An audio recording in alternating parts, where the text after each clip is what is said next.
Welcome to another episode of the Middle Country Public Library podcast. I'm Sal DiVincenzo, here with my fabulous colleague, Sara Fade. Hello. And Nicole Rambo. Hello. How's everyone doing? Better than you. I know, yes. Getting over a little something as a courtesy. Dedication. As a courtesy, wearing the mask today. Yes. It is what it is. Yeah. Next week, I'll wear a different mask. Anyway, we're going to jump right in. Sure. Sarah, why don't you go first? Sure. So this week I'm going to talk about the National Park Service. Oh, very nice. Yeah. So okay. So one of my bucket lists is to see all the national parks, but once I investigated this, it's a little confusing because there is no real list of national parks. There's 40 or 50 or whatever. Mm-hmm. But on the website, they don't say, oh, these are the, Yeah. So just a little, I did have this more organized. Okay. So a little back information. National Park Service started in 1916. Over 318 million visitors go every year. And their mission is to preserve unimpaired the natural and cultural resources and values of the national park system for the enjoyment, education, and inspiration of this and future generations. Okay. So, that said, I looked up New York to see what we have. We don't have any big U.S. national parks. However, we have national monuments, scenic trails, Okay. historic trails. Scenic trails? Don't we have a part of the Appalachians? Aren't they in New York or no? The northern Appalachian Mountains, right? Yeah. So one of the national monuments is the African Burial Ground. Oh. Oh, okay. Where's that? So I don't know. Okay. It doesn't say. It just in New says York. New York. Okay. However, if you look up on the website, you just type in New York and you can get. Gotcha. Yeah. So African Burial Ground is the oldest and largest known excavated burial ground in North America for both free and enslaved Africans. It protects the historic role slavery played in building New York. Wow. Then we have the Appalachian Scenic Trail. Okay. And so it's a 2,190 plus mile long public footpath. Oh, and you're going to walk the whole thing. The whole thing. That's your rehab. Yeah, Ellis Island. Okay. Oh, that's a national park. Yeah. Okay. So that's what I'm saying. So there's a lot. So just to go over this a little bit, right? America's Public Lands Explained, right? So with more than 400 national parks, 560 national wildlife refuge, and 250 million acres of other public lands, what's the difference between a national park and a national monument? What about national wildlife refuges, national historic sites, or national conservation areas? So they break it down for you. Well, monuments are made out of marble, right? Usually statues. Like a thing. Okay. No. So we have national parks and preserves, right? Okay. National parks tend to be large swaths of land that protect a variety of resources, including natural and historic features. Okay. National parks can only be created by Congress. Okay. And you know what our first national park was?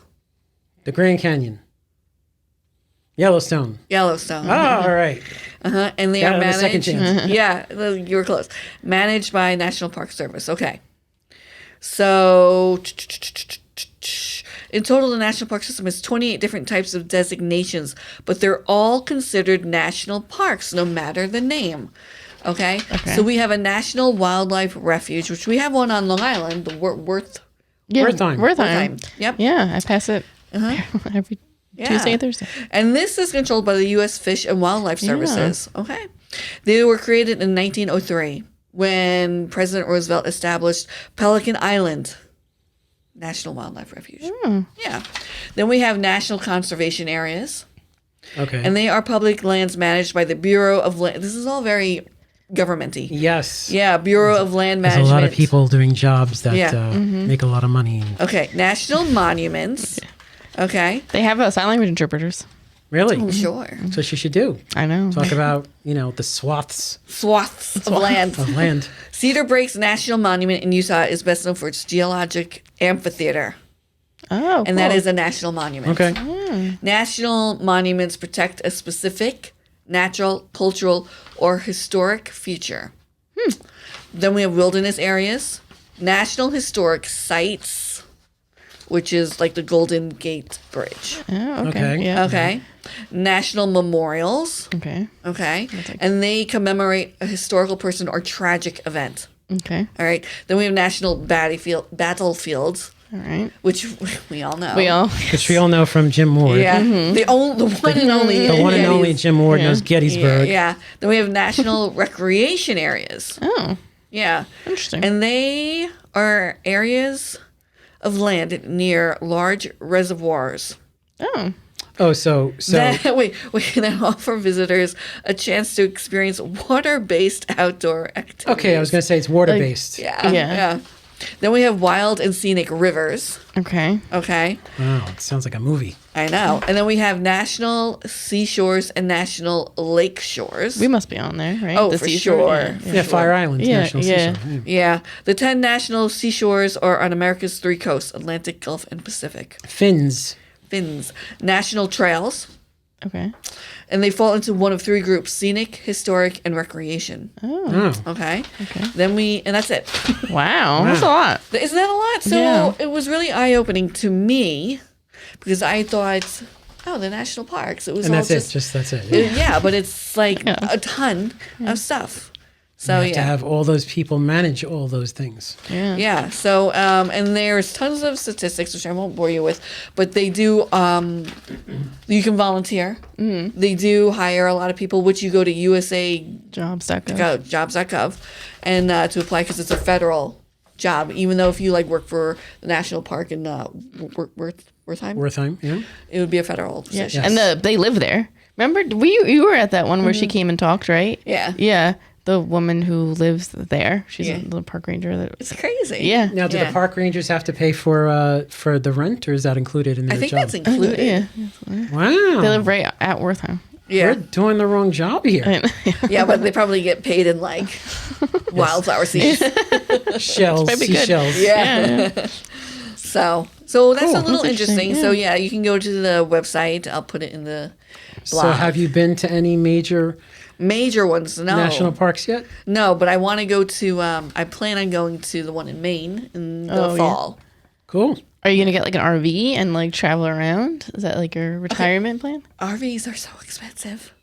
Well, you can rent one. Yeah. No. You can get one for cheap. You can do no. like my cousin did and absolutely just like refurbish of old school bus. One, I'm You not. know? I'm not that handy. And two, nothing but the best for me. Oh, okay. Yeah. So if I was to do RVing, it would be It's got to be fancy camping. Fancy ones. Yeah. No, I agree. I the don't ones know with how the shit. slide outs. Yeah. It's bigger than my actual house. Yeah. No, she got a school bus, but she went all the way up to Alaska. She got stuck in Alaska, learned how to build a diesel engine.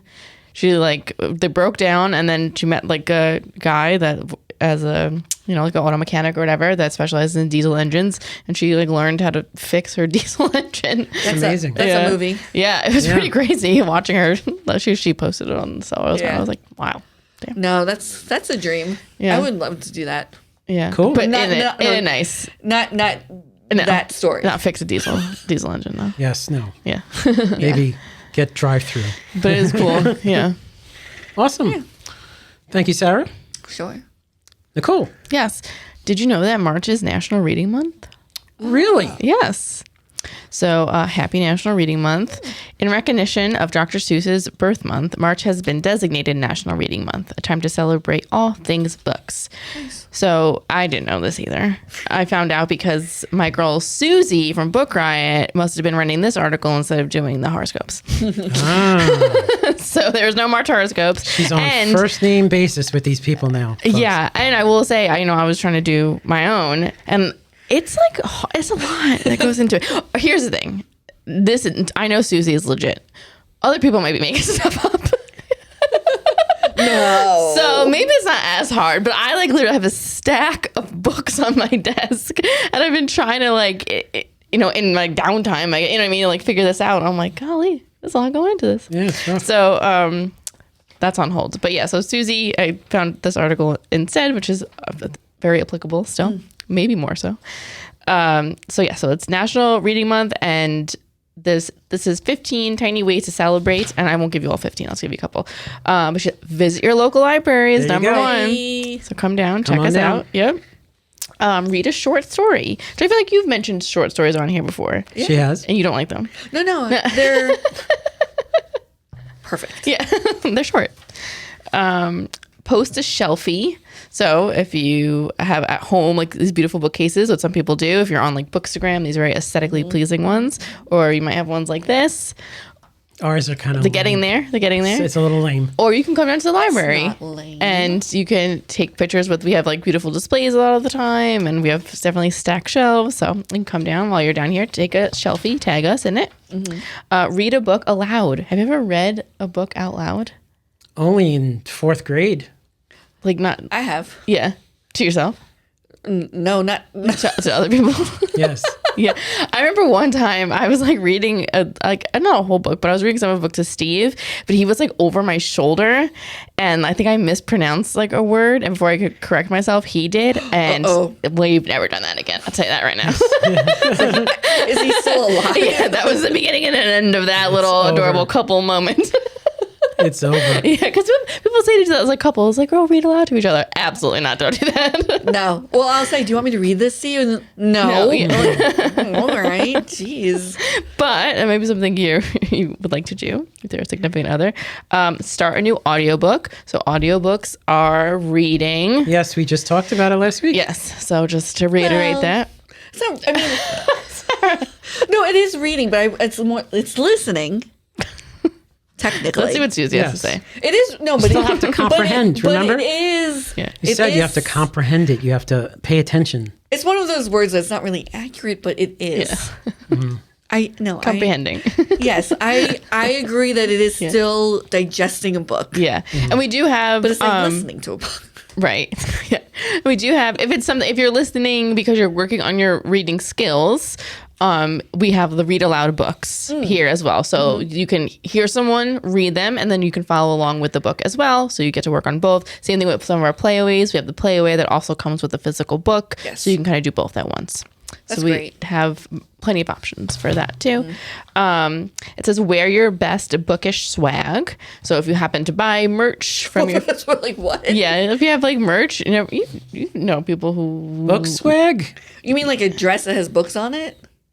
Or like a Harry Potter, when you're cosplaying your book character? Yes. Guys. I don't know You guys about are that. into like the book community. You're into the library book community. But there's a whole other world There's something different out there for like book the people. seedy underbelly of the book world. No, it's just merch. No, just merch. Merch. Okay. Oh, okay. Yeah, it's merch. right. But if you have your own merch from like one of your favorite books, you can wear it. But if you don't and you want to make your own, you come down to the innovation space. That's right. And you can make your own bookish swag merch for you to rock during the month. Buttons are included in that? Yes. Buttons. Buttons, yes, make buttons. Sarah will help you with that. Exactly. Oh, yeah. And this is eat a dish from your favorite book. So we do have cookbooks that are based on books. Okay. Yep. So like Harry the Spy has a cookbook. The official Game of Thrones cookbook. There's Harry Potter cookbooks. Yes, that's true. There's also like if TV shows. So if you're going to look at the cookbook as a book, there's plenty of TV shows and movies that have cookbooks attached to them. And there's fiction books that have recipes Yeah. in it. Oh yeah, Yeah, like Silence of the Lambs. There's a cookbook in there. So yes, so do that. Spruce up a little free library. So Long Island is littered. I don't know if that's the right word. Not the right word. Long Island has a plethora of little free libraries, which is great. We have two. Yeah. We have two ourselves, and then there's a lot around. So, and I think if you go to like Little Free Library, you type in where you are, like there's like a map of where they all are, and there's a ton. So you can go if you have some books that you're looking to donate, you can put them in Little Free Library, and you can take some out. They're great, they're adorable, and everyone they like decorate them so beautifully. It's a fun little like geocaching almost kind of thing. You can go around to a bunch of different ones. And then finally, it says get crafty with bookmarks. Oh, this is the final one I'm reading. Get crafty with bookmarks. Okay. So again, you can come down to the innovation space. You can make bookmarks on the Cricut, or you can laser engrave. You can have acrylic ones, all different kinds of bookmarks. Yeah. So those are just a couple things you could do during this National Reading Month, March. You know, Nicole, you made a very beautiful bookmark, and you gave me one, and my wife loves it. She uses it. Thank you. It's very nice. So you can come down and see it. Maybe Nicole will make one for you at the Innovation Space. Maybe I will. I'd love to. There you go. Yeah. What are you reading for National Reading Month? Some romance novel. Sure. No, okay. You know what? Actually, one of the employees at the cafe always has a book. Whenever I go down there, they have a book in their hands. I'm always interested to ask them what they're reading. And they did recommend this book called Shark Heart. And so I looked it up. I immediately started crying. So I'm not going to read it. Wow. But it did sound like a very good book. Okay. What's it about? It's about a man and woman who get married. They're a newlywed couple. And the husband it's like I don't know what this would be called. But he gets diagnosed with this rare disease and he's turning into a great white shark. Oh, that would make me cry. No, but like it's just like when you read a little bit more about it, I got emotional. I get emotional about everything. Everything makes me sad. So he becomes a shark and then he starts attacking people? people? It's his like this impending thing that's going to happen to them. So then it's sad. I know it's not real, but like it's kind of sad. Is this a rare disease in the book? Yeah. Yes. It's not about that. It's about... Is his name Bruce? No. It's about I don't know. It's just, I read it and I only like to feel the emotion of happy when I read. Really? Yes. Maybe a little scared. Maybe a little thriller. Ooh. That's going to limit you to a lot of things. Huh? I found it. I found my niche. It's called romance novels. All right. And I sit there very happily in my little niche. Shark Heart. Okay. Yeah. Shark Heart. Yeah. All right. Okay. Let's look that up. Maybe we'll see if we can. It's actually on your new display. Oh, cool. Yeah. Awesome. It's good. It looks like an excellent book. I just don't want to be sad. All right. Do you like to be sad when you read? Well, sometimes. Yeah. I used to. I don't anymore. I don't But is it sad? remember a last time a book made me cry, though. Really? It's been a long time. Yeah. Are they books that are meant to make you cry? Oh, sure. Yeah, but you just... But is it really sad, though? Because, I mean, he's going to be a great white shark and he's going to be able to attack. Oh, yeah, he's still alive. He's just attacking people. Does he have his mind or he just is an animal? He's turning into an animal. Like he knows that he's turning into, and so he'll lose himself. Yeah, he'll just be a fish. Yeah, he'll be a shark. All right. Yeah, that doesn't sound sad. Sounds something. Yeah. I don't know. Your employee in the cafe said it was an excellent book. All right. I'm sure. I know. It has to be done very well. We're not ending this conversation. No, it has to be done well for it to be actually bought and yes. Yeah. No, it's obviously it's not like funny. Like there's more. They're using that as like a analogy or metaphor for like something else, and like so. But yeah. Interesting. Yeah. All right. Very good. Shark Heart. If you want to read a book that's sad and about sharks. Very good. Thank you, Nicole. You're welcome. That does it for this episode. If you want to listen to older episodes or read our show notes, please visit our website, mcplpodcast.com. If you're watching on YouTube, we greatly appreciate you subscribe. We'd also appreciate a thumbs up. It really helps us, and hopefully we'll be able to get more than 1,200 subscribers going. It's not bad, though. Yeah, it's not bad. We're getting there, but we got a lot of great stuff coming up, so please do that. So thank you so much for watching and listening. For Sara Fade and Nicole Rambo, I'm Sal DiMincenzo. See you on the next show.